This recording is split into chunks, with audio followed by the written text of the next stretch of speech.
I'm the captain of House District 2B, where you are right now, so welcome to 2B if you're new here. And we've got our other officers here. Danielle Wilkerson is the captain of 2A. Rita Simas is the co-captain of 2A. Elliot Lewis is the co-captain of 2B. Barry Sarver is the finance chair and house chair for 2. Finance chair for 2B and house chair for 2. And I think that's it for us today for officers so far. But welcome. This is an event sponsored by House District 2 and the House District 2 Democratic Party. But I wouldn't be surprised if there's some folks here who aren't Democrats, and we welcome you. It's an open event, and we're definitely interested in hearing different perspectives. You know, everybody, I think you know why we're here. We want to talk about proposed initiative 22, which is on the cusp of becoming initiative 22. Turned in about 160,000 signatures at the end of last week. 86,000 were needed, so it looks very good for making the ballot. Many people in House District 2 and across Colorado and across Denver will be out supporting the initiative and talking door to door and getting folks to vote for it on the ballot this fall, in November. We would love for our House District 2 activists to make a informed decision about whether they want to support it or not, and we hope that we can present you with the ideas and information and details today to help you make that decision. If you can walk out of here making that decision one way or the other, mission accomplished, as our former 43 used to say. But we do have a great panel here. We have joining me in kind of moderation is a great activist from HD2, John Ferguson, who is a PhD in, did you say electrical engineering? And retired from Hewlett-Packard, but very active in the community and in the issues. Been working on education, and we're standing up for, I think, underprivileged folks of all kinds, and has his eye on that for education. John has been one of the people who I notice as really focusing a lot of attention on this bill and on education in general, and I think we share a curiosity and a desire to learn more, and so that's one of the reasons we wanted to put on something like this. And we'll try to moderate a little bit. Hopefully you guys will supply most of the content. Our speakers are going to take about 10 minutes each at the beginning here to present some aspects of the bill, the initiative, and the education situation in Colorado right now. And then we'll have about half of the meeting available for your questions to drive the content of the meeting. We're sad to say that Mike Johnston, Senator Mike Johnston, was coming from a fundraiser up in the mountains for this issue today and for the campaign, and has not made it back. He has sent Will Gohl in his place. Will actually wrote the bill, I believe. Is that right? I helped him out with it. I would not say that. Okay, he doesn't say that, but Mike, Senator Johnston's office says that he's the actual author of the bill. So a great expert on the information. Our Speaker of the House, representative from House District 2, Mark Ferrandino, is here. A school board member for some of the folks in the area. If you live in the Baker area, you're probably represented by Arturo Jimenez here.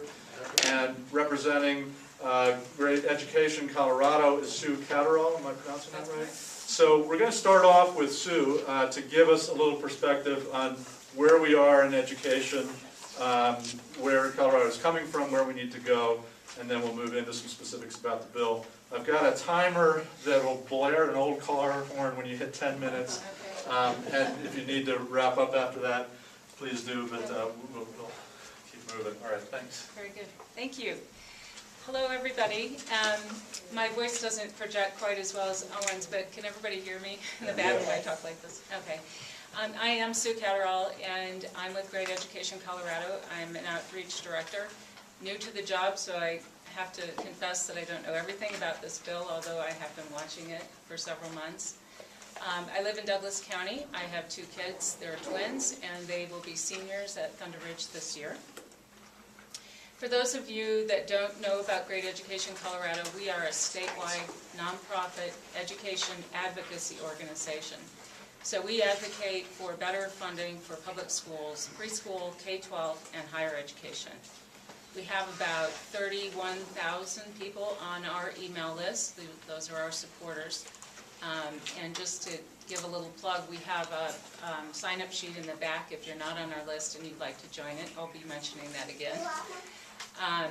Our supporters are all throughout the state.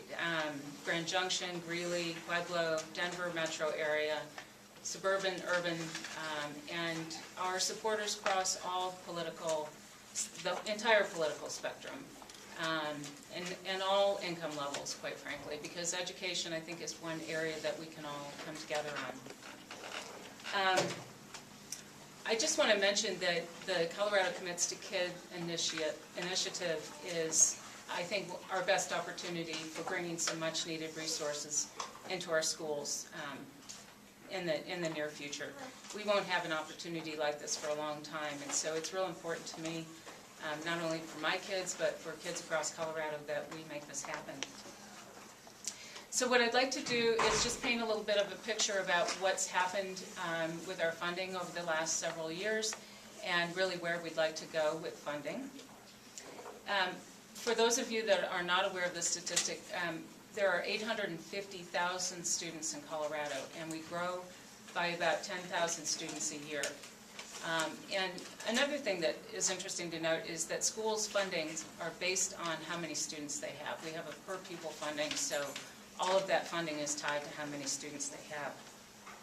There are 178 school districts, and in the last 5 years we've seen some really drastic cuts happening to our schools. It has eroded the rigor of our schools. Classroom sizes have increased.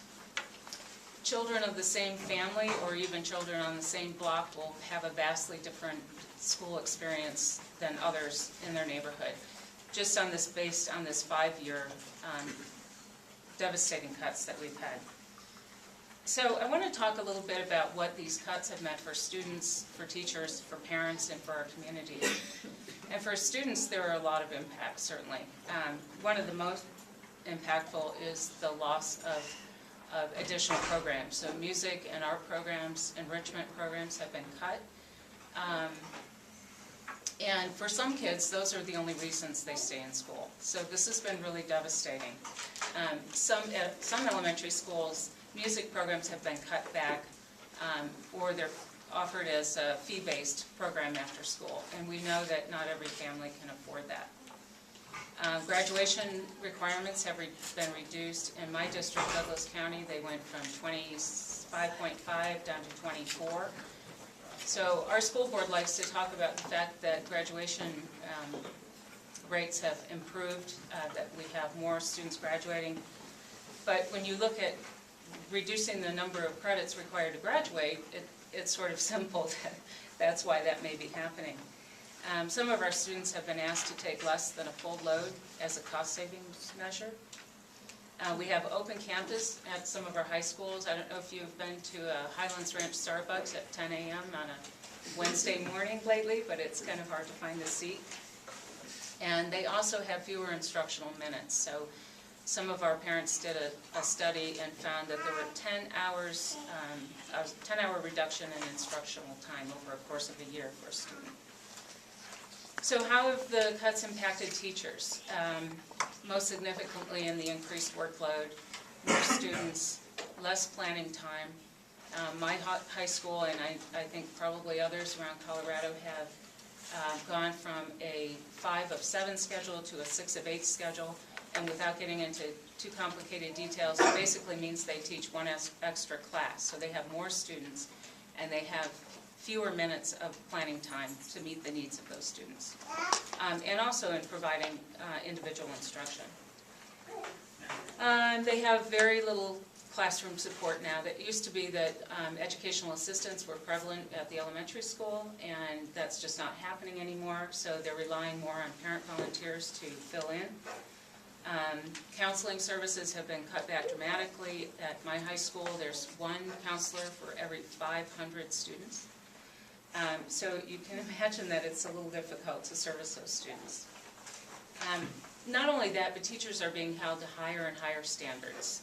We have Senate Bill 191, the Teacher Effectiveness Bill, Senate Bill 163, the Accountability Act of 2009. And so they're holding it together, but they're really exhausted.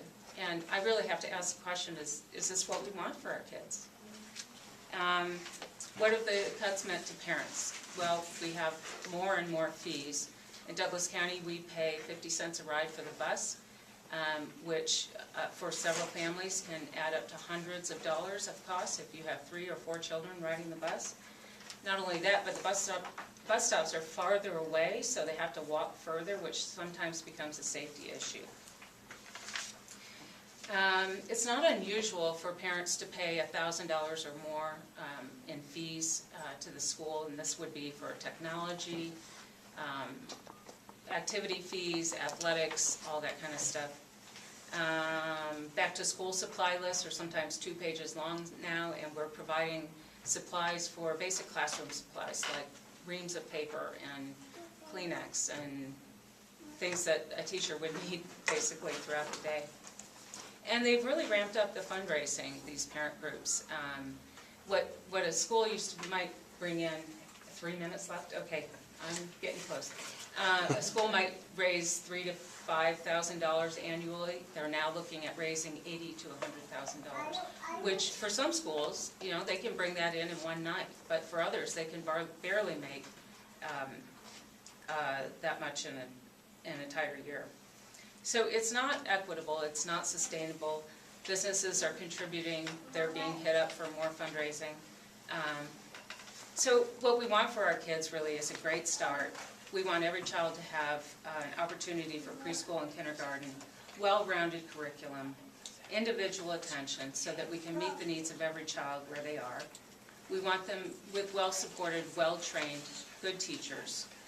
Students that can calculate and communicate and collaborate and innovate and reasons, and students who are well prepared for the workforce.